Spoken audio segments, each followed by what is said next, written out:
Miss Stark, I have a question. What is it, Kyle? When Hamlet calls Polonius a fishmonger, is he making fun of him? What scene are you referring to? Act 2, Scene 2. Isn't that the one we're supposed to be reading? Oh, just a minute. Let me take a look.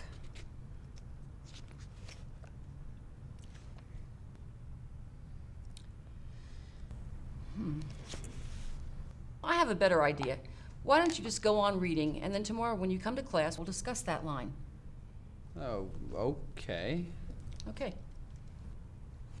Hi, Dr. Richardson. Good morning. Come on in. Nice to see you. This is the third time I asked Mrs. Stark a question she couldn't answer. I know. Did you see the look on her face? She looked really uncomfortable. I already told my parents what a circus this class is. That she seems so unprepared with every Hamlet lesson so far. When I tell them this, my mom is definitely going to call the school. Bridget Stark is a high school English teacher who is up for tenure. Her evaluation reports are generally positive as they relate to her teaching abilities. At the end of Year 1 and Year 2, she was cited for classroom management problems. In Year 3, she was not cited for classroom management problems, but she was cited for an instructional problem. She had failed to completely read Hamlet prior to discussing it with her class. The major continuing problem is Ms. Stark's failure to sign in and out of school. She is cited for this violation 12 times, including 5 times in Year 1, 4 times in Year 2, and 3 times in her third year. In the spring of her third year, she's called in for a meeting with the principal. The meeting is to discuss whether Mrs. Stark will be granted tenure. Good morning, Bridget. Thank you for coming in. As you know, we're going to be talking about your annual performance report. Here's a copy of it. Okay. And I need to begin by telling you that we will not be recommending you for tenure this year. What? Are you kidding me? This isn't right. I don't have a job next year.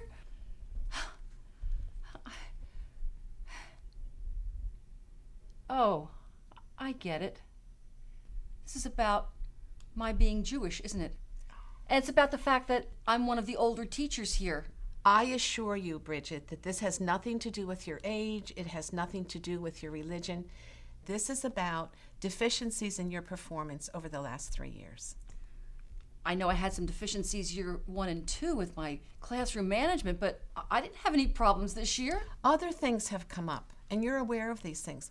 One thing is that there is a pattern in which you have not been prepared for instruction.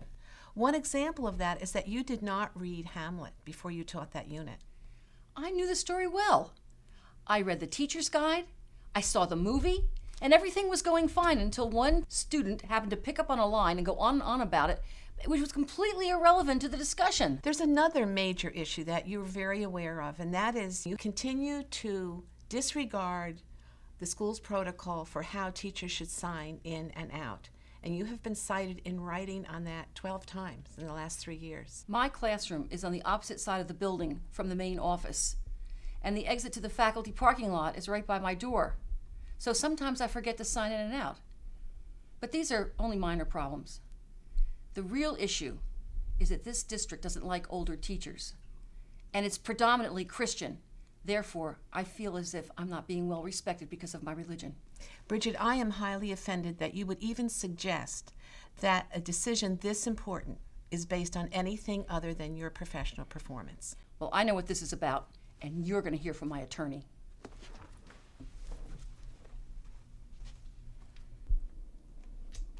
Hello, Mr. Nash. I'm Bridget. Mrs. Stark, I spoke to you on the phone not too long ago. Nice to meet you. it's a real pleasure to meet you, too. I appreciate your taking time out of your schedule to speak to me. Oh, please. I've been very upset lately. I can imagine. Please, have a seat. Thank you. So, Mrs. Stark, I know from your initial call you said that you were denied tenure and you feel that you were the victim of discrimination? Yes, that's right. I believe that I have been a victim of both discrimination because of my age and because of my religious beliefs. All right, we're going to discuss all of that, but first let's talk about your evaluations. Well, they cited a couple of problems. One was in the area of classroom management, Okay. and also there was a citation about the fact that I didn't sign in and out of the school. But I looked into things a little further, and I've sort of done my homework for you. Oh, I love when a client has done research for me. So. Now, let me just show you what I have. I'll give you a copy first for your records. Okay. So, what did you find? I have a few statistics showing how this district has been discriminating against its teachers. Interesting. For example, in the last 5 years, 19 out of 20 new teachers under the age of 45 received tenure. However, only 1 of 4 teachers over the age of 45 received tenure. So to me, that age 45 is a district cutoff.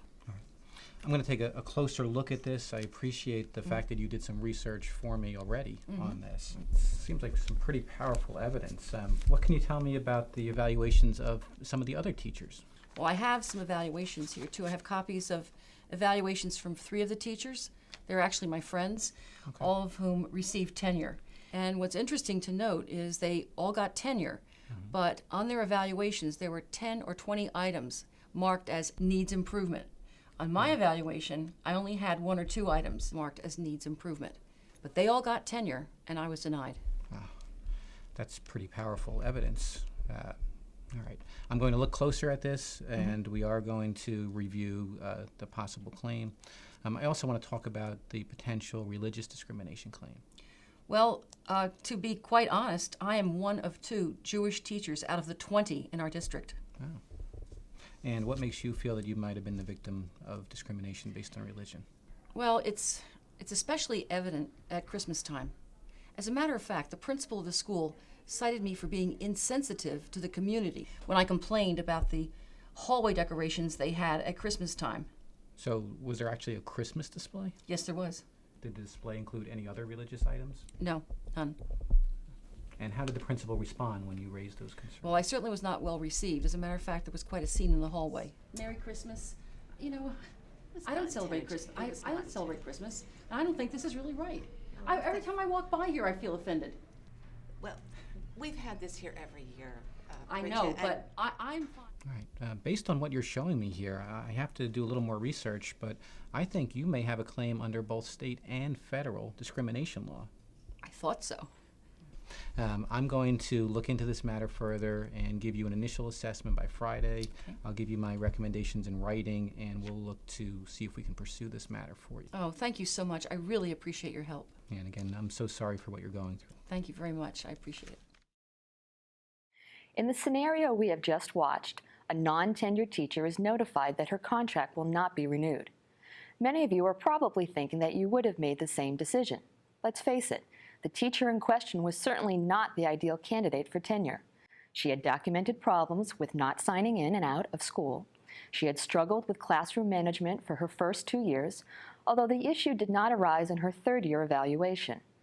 Most importantly, she was thoroughly unprepared while being observed by her principal and had not bothered to read the play that she was teaching.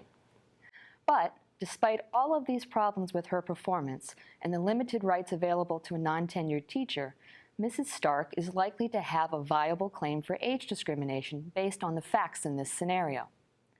In order to understand why, we need to consider the essential elements of an employment discrimination claim under both state and federal law. New Jersey, like every state, has a strong public policy against discrimination in the workplace. That public policy is evident in state law and is also enforced through federal anti-discrimination laws.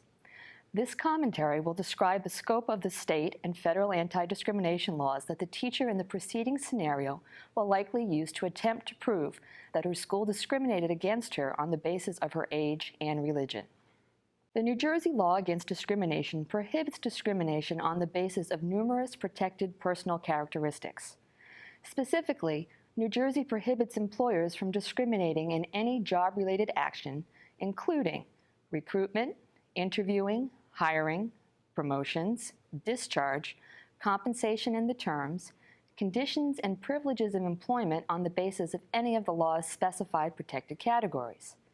The protected categories are race, creed, color, national origin, nationality, ancestry, age, sex, including pregnancy and sexual harassment claims, marital status, domestic partnership or civil union status, affectional or sexual orientation, gender identity or expression, atypical hereditary cellular or blood trait, genetic information, liability for military service, or mental or physical disability. Recognized exceptions to these categories include bona fide occupational qualifications and refusal to accept an applicant that has received notice of induction or orders to report for active duty in the armed forces.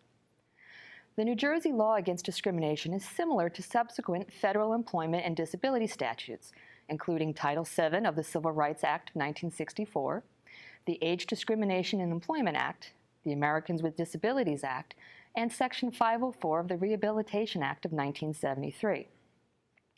How would the teacher in the video scenario make a claim for employment discrimination?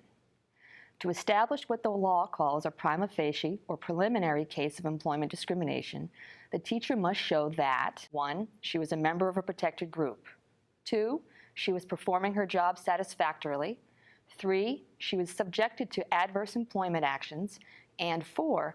The adverse employment action occurred under circumstances giving rise to an inference of discrimination.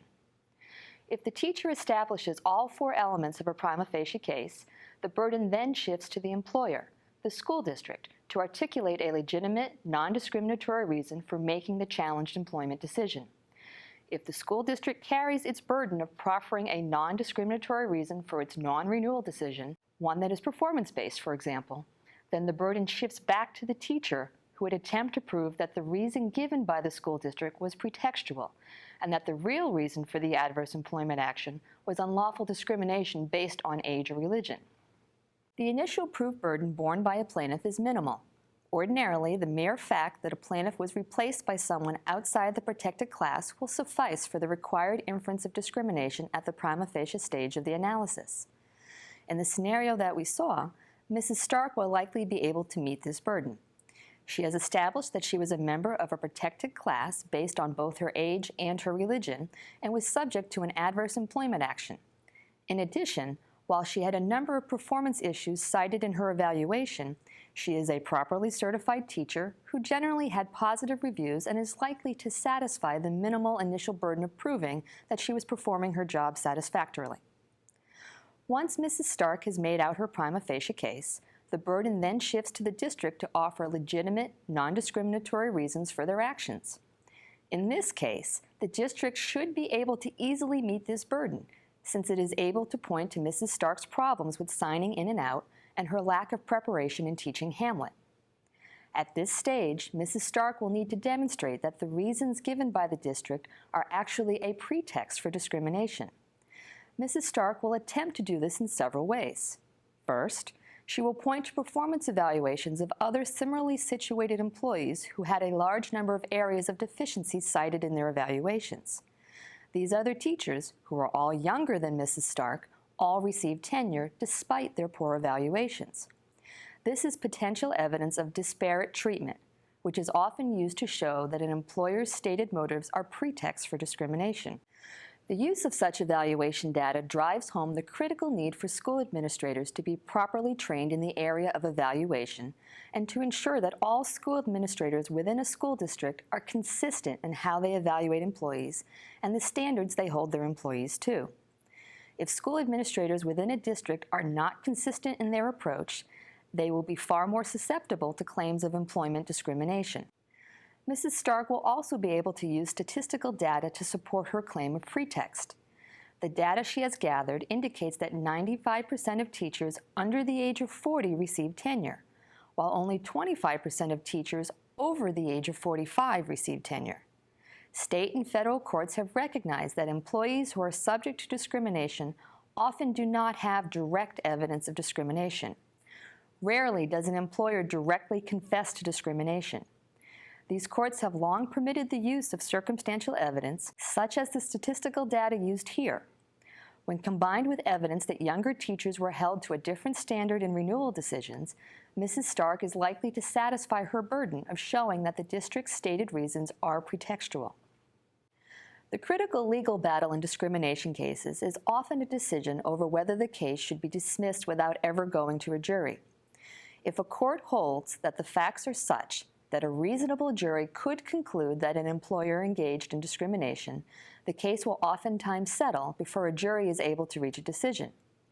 In the scenario we saw, Mrs. Stark would likely be found to have a case of age discrimination that should at least be considered by a jury. By contrast, Mrs. Stark is unlikely to have sufficient evidence to prove a claim of religious discrimination based on the evidence presented in this scenario. For example, her statistical evidence does not show any pattern of offering or denying tenure to teachers based on religion, but rather only shows a pattern based on age. It is important to note, however, that the district in this scenario did make a significant mistake in only having a Christmas display and no displays representing other religious beliefs. There is a long line of cases in which such displays have been used to demonstrate a violation of the First Amendment's Establishment Clause, which prohibits a school district from acting in a manner that appears to favor the establishment of any particular religion. Viewers are encouraged to review the materials on the Legal One website related to religion in schools. The New Jersey case of Greenberg versus Camden County Vocational Technical Schools is similar to the scenario that we have just witnessed, where an employee survived an attempt to dismiss her claim of age discrimination. The court held that a reasonable jury could conclude that there was age discrimination. The court did, however, dismiss the claim of religious discrimination. This type of burden-shifting process would be followed for claims of discrimination based on any of the protected categories in state or federal law.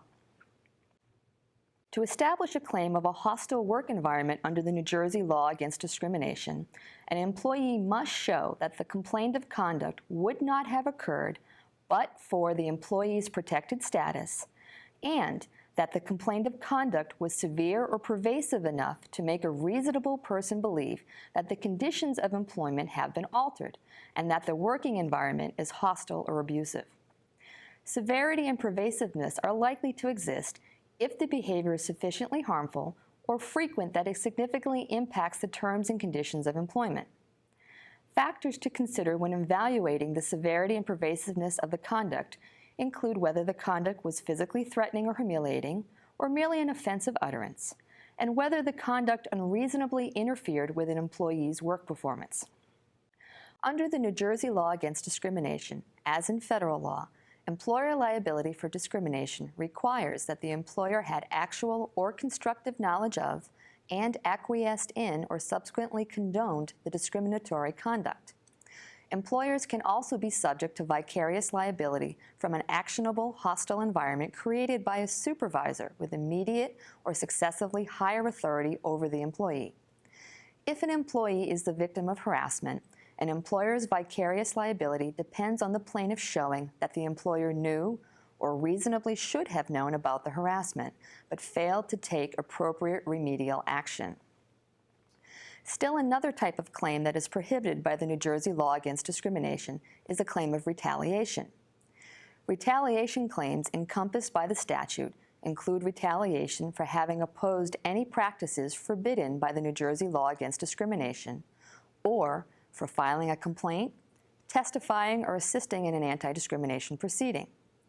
To make out a prima facie claim for retaliation, a plaintiff must show that she was engaged in a protective activity, that the employer was aware of that activity, that the plaintiff was thereafter subjected to an adverse employment decision, and that there was a causal connection between the plaintiff's protected activity and the adverse action.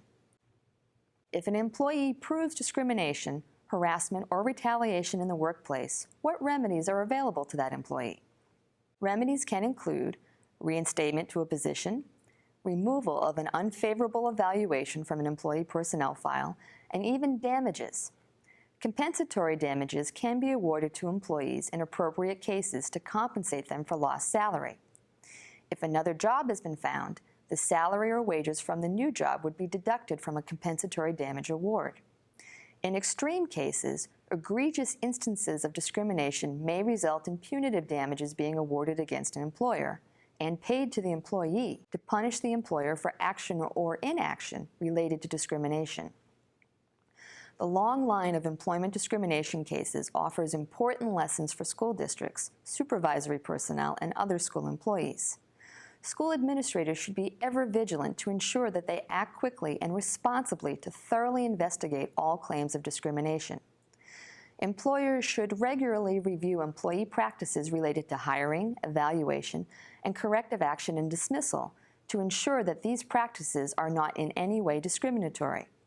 In addition, employers should be sensitive to any patterns that may emerge, even unintentionally, that give the appearance that employees in any protected class are being subjected to differential treatment. By acting in a proactive, analytical, and transparent manner, the potential for employment discrimination will be greatly reduced. Viewers are encouraged to review the materials available on the Legal One website for further information about employment discrimination.